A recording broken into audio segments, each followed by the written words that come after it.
अतिशय प्रतिकूल परिस्थितीमध्येही जर एखादा माणूस खंबीरपणे उभा राहिला तर त्याला यश हे मिळतंच. आजचा एपिसोड शेवटपर्यंत पाहत राहा. मला खात्री आहे तुम्हाला तो आवडेल. नमस्कार. जर्नी बियॉन्ड 56 ह्या नवीन भागामध्ये आज तुमचं पुन्हा एकदा स्वागत करतो. माझं नाव महेश फडणीस आहे आणि मी आता निघालोय ठाण्याहून परशुराम घाटातील जे चिपळूण जवळ एक डोंगर माथा नावाचं इको फ्रेंडली असं रिसॉर्ट आहे. रिसॉर्ट आहे, होमस्टे आहे, काय आहे ते आता आपल्याला गेल्यावरच कळेल मला. हा चॅनल सुरू केल्यापासून मला अनेकांचे फोन येतात की आमच्या गावाला या किंवा ह्या गावाला जा, तुम्हाला हे बघायला मिळेल. तसं परवा माझ्या बहिणीचा मला फोन आला. ती म्हणाली, दादा तू कोकणात फिरतच असतोस तर ह्या वेळेला चिपळूण जवळच्या परशुराम गावात जा आणि तिकडे डोंगर माथा नावाचं जे रिसॉर्ट आहे त्यातल्या मंगेश गोवेकरला जाऊन भेटून ये. मी जेव्हा निघालो तेव्हा मला अजिबात कल्पना नव्हती की मंगेश आणि श्रद्धाशी माझे खूप छान असे ऋणानुबंध जुळणार आहेत. मंगेशला जेव्हा मी फोन केला पहिल्या 10 मिनिटातच मला समजलं की हे पाणी काहीतरी निराळच आहे. मुंबईहून गोव्याला जाताना हायवेवर चिपळूणच्या अलीकडे डावीकडे एक परशुराम नावाचं गाव लागतं. तिथे 5 मिनिटावर अगदी हे डोंगर माथा नावाचं तुम्हाला बोर्ड दिसेलच. वरून डोंगर माथ्यावरनं फक्त मला रिसीव्ह करायला म्हणून मंगेश खाली उतरला होता. त्याने गेट उघडलं आणि आपली गाडी आत गेली. हे थोडंसं कठीण असा चढाव आहे. दोन्ही बाजूला जंगल असलेला हा रस्ता आधी रस्ता नव्हता. 2008-9 पासनं मंगेशनी म्हणे हा डोंगरातनं अक्षरशः घाट JCB लावून बनवून घेतलाय. मी मंगेशला इथे तपस्वी म्हटलंय, ते काही उगाच नाही. संपूर्ण आयुष्य शहरात घालवल्यानंतर ते सगळं सोडून खेड्यात येऊन एक नवीन जग बसवणं हे काही दिसतं तेवढं सोपं काम नाही आहे. पण ह्या सगळ्यात मंगेशला श्रद्धाची खूप साथ मिळाली. हे आहे या दोघांचं विश्व. या दोघांनी एखाद्या नातेवाईकासारखं माझं स्वागत केलं. हे मंगेश गोवेकर आणि श्रद्धा जोशी असं हे दाम्पत्य. आता मला सांगा याची सुरुवात कशी झाली, कधी सुरू केलं? 2010च्या डिसेंबरला आम्ही सुरुवात केली टुरिस्ट यायला. 2008 पासून आम्ही प्लांटेशन, रस्ता, पाणी, इलेक्ट्रिसिटी आणि पहिले आम्ही तंबूच पिच करायचो फक्त आणि नंतर 2009 पासून हे कन्स्ट्रक्शन सुरू केलं बांबूचं. त्याला 21 महिने लागले. कोकणातल्या लोकांच्या स्टाईलनी 21 महिने लागले. हे तुझं गाव की श्रद्धाचं? माझं गाव. अच्छा, श्रद्धाचं गाव आहे. आणि मग 2012 पासून शिफ्ट झालं इकडे. बर, कायम. मस्त. आणि आधी कुठे होतास तू? आधी डोंबिवलीत होतो, फडके रोड. आणि जॉब काय तुझा? म्हणजे काय, कुठल्या क्षेत्रातलेस? आधी ऍडव्हर्टायझिंग फील्ड मध्ये होतो. अच्छा. 2000 सालापर्यंत लिंटासला मी क्लायंट सर्व्हिसिंग मध्ये होतो. लिंटासमध्ये होतास? हो. वा. आणि त्यानंतर बिझनेस चालू केला 2001 पासून कॉर्पोरेट गिफ्टिंगचा. आणि 2007ला एक इकॉलॉजी सोसायटी पुणेचा कोर्स केला आम्ही नेचर कन्झर्वेशनचा. त्यामुळे मग बरेचसे कन्सेप्ट क्लिअर झाले, बायोडायव्हर्सिटी, लोकल मटेरियल्स आणि सगळ्या गोष्टी. मग तेव्हा डिसाईड केलं की आता बस झालं, मुंबईतला रोजचा ट्रेनचा प्रवास बस झाला, इथे येऊन शेती किंवा इतर काही गोष्टी करूया. मस्त. हे संपूर्ण रिसॉर्ट जे आहे हे नैसर्गिक वस्तूंपासनं म्हणजे चिरे, लाकूड, बांबू यापासनं बनवलेलं आहे. सगळ्या पाहुण्यांना आल्यानंतर एकत्रपणे बसण्यासाठी म्हणून हा हॉल बनवला आहे. आणि ते छोटीशी एक लायब्ररी आहे. 6 लोक एका वेळा खेळू शकतील असं कॅरम आहे. लहान मुलांना तर इतक्या गोष्टी मंगेशनी जमवल्या आहेत की ती वेडीच होतात मुलं. इथे आपल्याला पक्षी कुठले कुठले दिसतात? पक्षी वेगवेगळ्या सीझनला वेगवेगळे पक्षी दिसतात. होता एप्रिलमध्ये इंडियन पिट्टा येईल किंवा ऑरेंज हेडेड थ्रश येईल. सध्या आतापर्यंत एशियन पॅराडाईज फ्लायकॅचर होता इथे. ओरिओल्स आहेत, मिनिवेट्स आहेत, ब्लू नेप मोनार्क आहे, शमा आहे, आयोरा, व्हाईट आहे. आणि कधी दिसतात आपल्याला? सकाळचे दिसतात? सकाळी. साधारण सूर्य उगवला की सनबर्ड्स चालू होतात, मग हळूहळू बुलबुल येतात आणि मग इतर पक्षी येतात. लीप बर्ड्स वगैरे आता दुपारीही दिसतील. आणि महत्वाचं म्हणजे स्लेटी लेग क्रेक नावाचा एक एंडेंजर्ड नाहीये पण रेअर आहे पक्षी. तो गेले 4 वर्ष इथे ब्रीड करतोय. अच्छा. म्हणजे कोविड पासून आम्ही त्याला ऑब्झर्व करतोय आणि एवढ्या हाय अल्टिट्यूडला तो नसतो. म्हणजे हे साधारण 700-750 फूट अबाव सी लेवल आहे आपलं.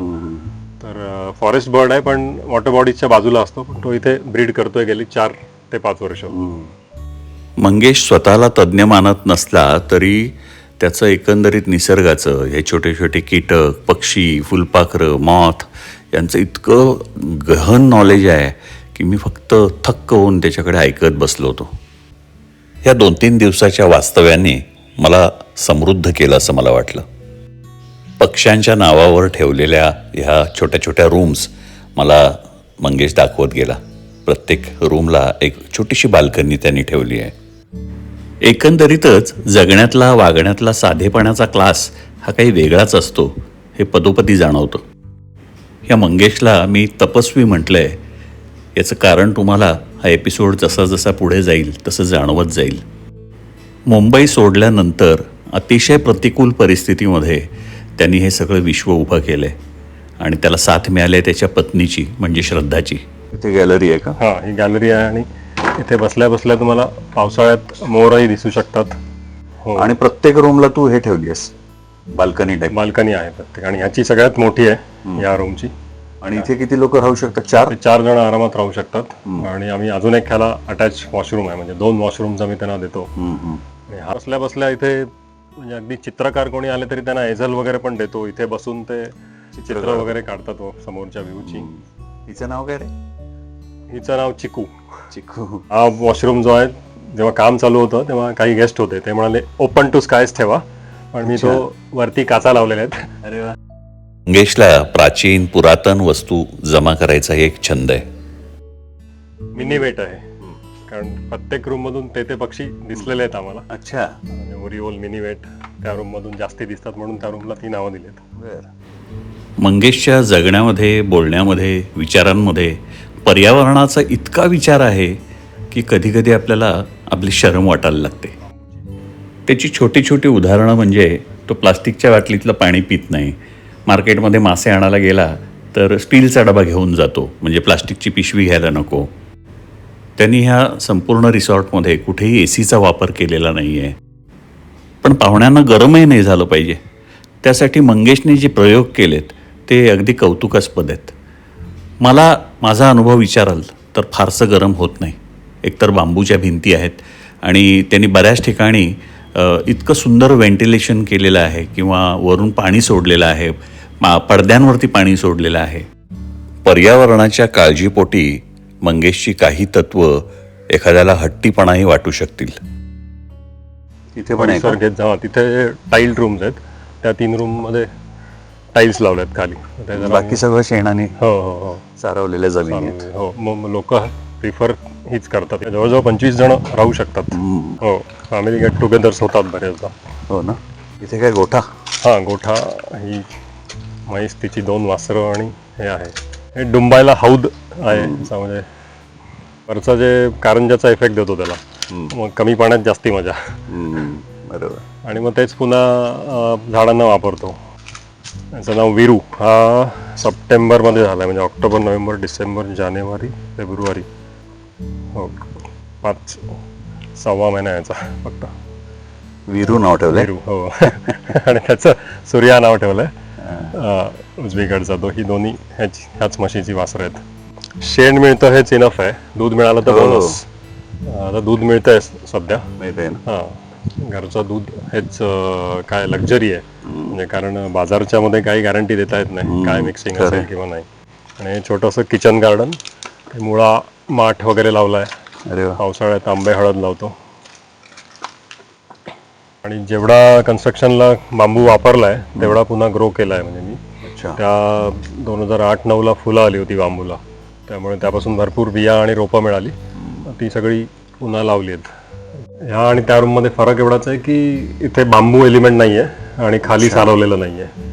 इथे टाईल्स लावलेले आहेत आणि वरती कौला आहेत. कौलाच्या खाली पत्रा आहे आणि पत्र्याच्या खाली पुन्हा हे फॉल सिलिंग केले. बांबूच्या मॅट्स वापरले त्यामुळे इथे पण थंडावा राहतो.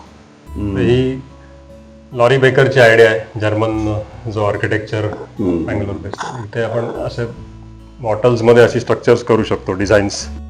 हे दोघंही ग्रामीण जीवनाशी आणि निसर्गाशी एकदम एकरूप झालेले जाणवले. हो, कारण निसर्गात तुम्हाला रोज काहीतरी वेगळं दिसतं, रोज वेगळा अनुभव येतो. छोटे छोटे इन्सेक्ट्स म्हणा, किंवा इथे आम्ही जी बायोडायव्हर्सिटी टिकवली आहे, फक्त स्थानिकच झाडं लावलीत, त्यामुळे जवळजवळ 170पेक्षा जास्ती पक्षी इथे रेकॉर्ड केलेत. एक नॅशनल मॉथ वीकमध्ये आम्ही पार्टिसिपेट होतो, जो वर्ल्ड वाईड इव्हेंट आहे. त्यामध्ये आम्ही 325पेक्षा जास्त मॉथ्स रेकॉर्ड केलेत स्पीशीज लेवलला. इंडियात नंबर 2 होतो आम्ही इन टर्म्स ऑफ स्पीशीज.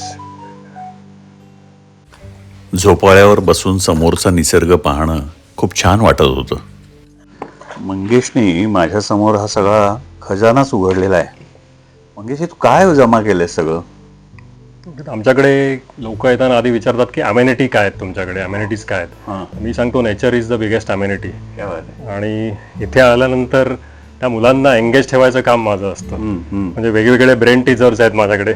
इथे जर तुम्ही बघितलं तर ह्या स्टूल कपाटात भरपूर गेम्स आहेत. हे असे ब्रेन टीचर्स आहेत, म्हणजे मुलं मोबाईल पासून लांब राहतात आणि वेगवेगळी पझल्स आहेत. त्याचप्रमाणे निसर्ग ही जी अमेनिटी म्हटलो, तर हे बऱ्याच मुलांना शहरातला फोबिया असतो की इन्सेक्ट आला बाजूला तरी पण त्यांना असं भीती वाटते. तर इथे मी त्यांना त्याचं महत्त्व पटवून देण्याचा प्रयत्न करतो की प्रत्येकाचं बायोडायव्हर्सिटीमध्ये काय स्थान आहे. तर हे मॉथ्स आणि बटरफ्लायज आहेत, काही बिटल्स आहेत.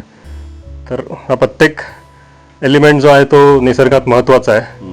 आणि ते एकदा त्यांना कळलं की त्यांची भीती दूर होऊ शकते. म्हणजे बऱ्याच फोटोग्राफर्सना पण इन्स्पिरेशन असतं, फॅशन डिझायनर्सना ह्याच्यापासून इन्स्पिरेशन मिळू शकतं. तर निसर्गात या सगळ्या गोष्टी तुम्हाला रोज नवीन दिसत असतात आणि त्यातून काय घ्यायचं आहे तुम्ही ठरवायचं आहे. आता हा अॅटलास मॉथ आहे. ह्याचं जे डिझाईन आहे ते सापाचं आहे डिझाईन, आणि हा वर्ल्ड लार्जेस्ट मॉथ आहे जो इथेच सापडला. आणि हे सगळेही कुठलेही मारलेले नाही आहेत, हे नॅचरली मेलेले आहेत. त्यांची बॉडी खाल्लेली आहे मुंग्यांनी आणि मी फक्त विंग्स ठेवलेत बऱ्याच. आणि अशा प्रकारे इथे जेवण मांडलं जातं दुपारी. कसली आमटी आहे? टोमॅटोचं सार आहे, टोमॅटोचं सार, कोबीची भाजी, काळ्या वाटाण्याची उसळ आहे आणि बीटची कोशिंबीर आहे. अच्छा. आणि 2 प्रकारची लोणची आहेत. एक करवंदाचं लोणचं आहे आणि एक आपल्या तिथे पिकलेलं आंबे हळदीचं लोणचं आहे. पुरणपोळ्या येत आहेत. आणि संध्याकाळी आपण कुठे जेवतो? इथे संध्याकाळी आपण या राजांगणात जेवायचं आहे. अच्छा. हे असं मस्त मध्ये या सगळ्या रूम्स आहेत. इथे संध्याकाळी या टेबलवरती बुफे लागतो आणि मग रूम मध्ये आलेले सगळे पाहुणे एकत्र येतात, इथे गप्पा मारतात, त्यांच्या ओळखी होतात, रेलला फिरायला एकत्र जातात. असं सगळं छान आहे. जेवण जरी साधं असलं तरी अतिशय चविष्ट होतं, कारण ते त्यांनी सगळं इथे पिकवलेलं होतं. चहा आला तरी आमच्या गप्पा काही संपत नव्हत्या. संध्याकाळी मंगेश मला जंगलातल्या ट्रेलसाठी घेऊन गेला. त्रिफळ म्हणजे फिश करीमध्ये किंवा तांदळात पण ह्याची फळं ठेवतात. हेला गिलोय किंवा गुळवेल, म्हणजे कोविडमध्ये याचा लोक काढा पित होते इम्युनिटीसाठी. जंगलाचा आणि निसर्गाचा ह्याचा एवढा अभ्यास आहे की जाताना प्रत्येक वनस्पतीचं, वेलीचं तो वर्णन करायचा, त्याचा उपयोग सांगायचा. टेटू नावाचं झाड आहे. टेटू म्हणजे दशमुळातलं एक झाड आहे. दशमुळारिष्ट जे असतं त्यामध्ये टेटू आहे, शिवण आहे, अनंतमूळ आहे.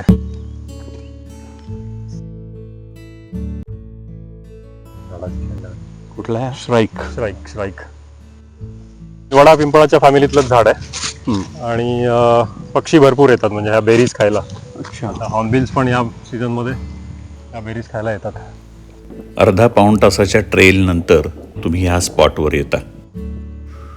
हा सनसेट पॉइंट मंगेश सगळ्या पर्यटकांना इथे नक्की घेऊन येतो. इतकं अप्रतिम असं हे दृश्य होतं की मी एकदम शांतच झालो. काही बोलू नये असंच वाटलं. मी आणि मंगेश शांतपणे हा सगळा नजारा बघत बसलो. मनात विचार येत होता, ज्या शहरातून आपण आलोय ती चकचकीत दुनिया, मोठ्या मोठ्या गाड्या, मोठी मोठी घरं, सतत चालणारी धावपळ,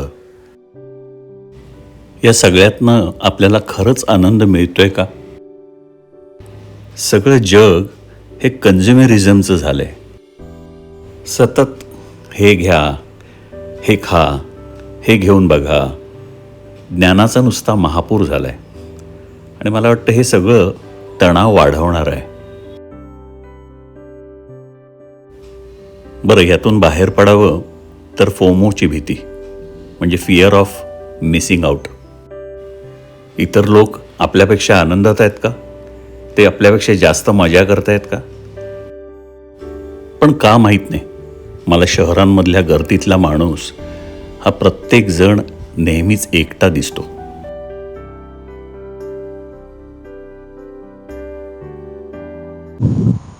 काय आणलेस? Herbal tea. अरे वा वा.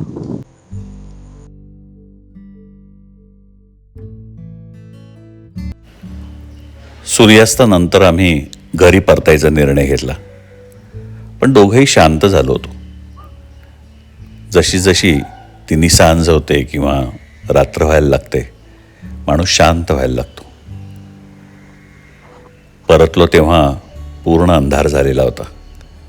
हे चमचमणारं चिपळूण शहर आणि हा चंद्र खूप सुंदर दिसत होता.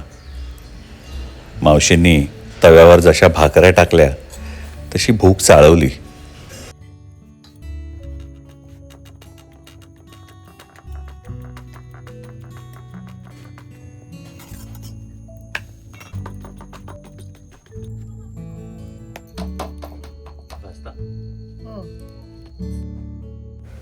किचन मॅनेजमेंट हा भाग श्रद्धाकडे आहे. कुठले पदार्थ बनवायचे, किती गेस्ट आहेत, त्याप्रमाणे सगळं ती ठरवते. मेथीची भाजी,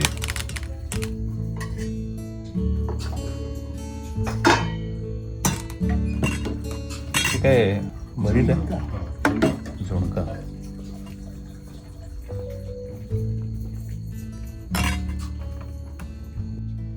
मसूर आहे.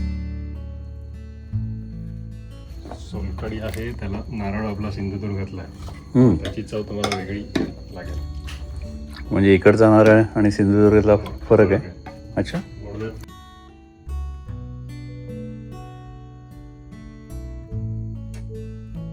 जेवणानंतर आकाश किती स्वच्छ आहे यावर मंगेश आपल्याला चंद्र किंवा इतर ग्रह तारे दाखवतो.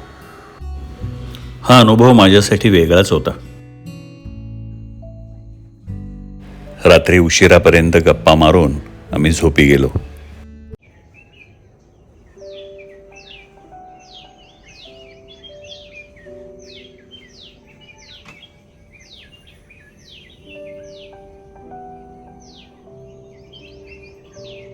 डोंगर माथ्यावरची पहाट अशी काही असते. सकाळचे 6:30 वाजलेत. पक्ष्यांची सकाळ माझ्या आधीच झालेली आहे. साधारण 5-5:30 वाजल्यापासून पक्ष्यांचा आवाज सुरू झालाय. म्हणजे अक्षरशः पक्ष्यांच्या आवाजाने मी उठलो असं म्हटलं तरी चालेल.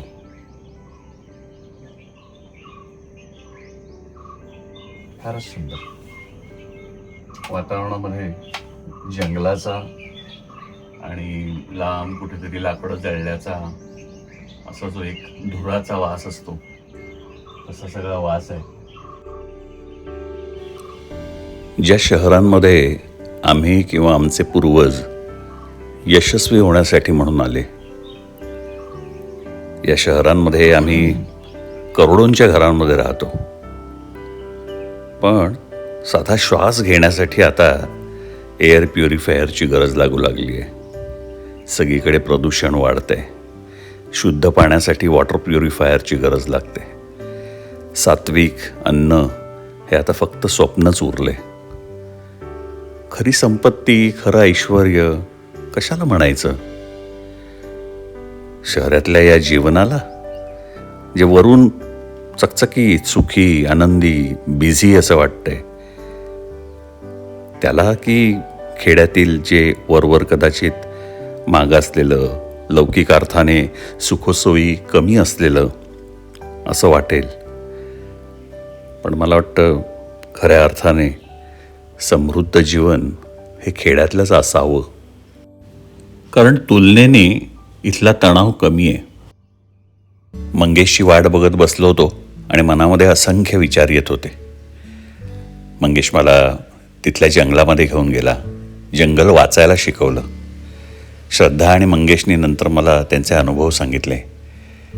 शहर सोडून खेड्यात येऊन नव्याने जीवन बसवणं सोपं आहे का? हा भाग थोडासा मोठा होतोय, इथेच थांबतोय. आवडला असेल तर लाईक, सबस्क्राईब, शेअर करा. पुढचा भाग नक्की बघा. धन्यवाद.